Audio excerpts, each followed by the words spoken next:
name's Sophie. I'm from Skutt. Please! I'm a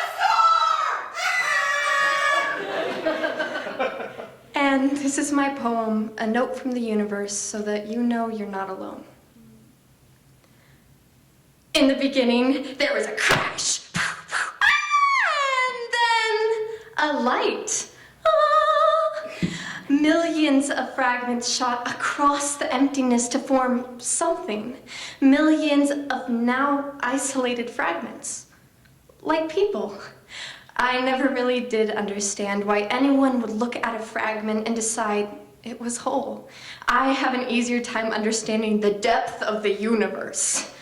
How in the infinite cosmos there was so much more beauty out there to behold, rather than stopping to gaze upon the minuscule atom I took up in space and say, that's worth something.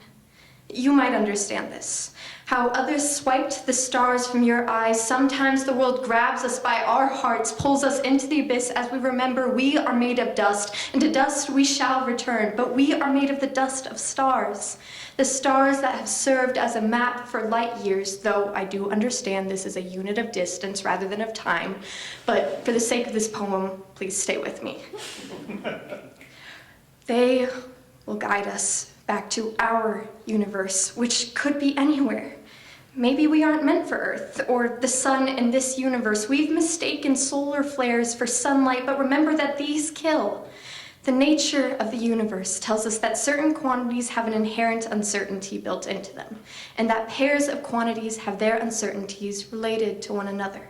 We exist in the same quantum of reality, and isn't that a coincidence? Somewhere in there, the forces around us collapsed in on ourselves, and now we can only feel and see darkness, the ruins that we now spread, taking light after light, but I see you. Einstein's theory of general relativity states that when a massive star dies, it leaves behind a small, dense, and remnant core. These cores that we parade around so that we might fit standards are heavier than gravity. We haven't been ourselves in a long time. We've shrunken ourselves so that others are more comfortable with us. But this has spiraled into chaos, a black hole that takes goodness and transforms it into darkness and hatred and sorrow and pain. But then you see a hand and you reach for it, and then light, growth, in spite of facades, in spite of the world. If you keep us from who we are, we become someone unrecognizable in every universe. It is in the cosmos that we find fragments of who we are. Light years of wonder and wandering, not broken, just lost, trying to find our way home.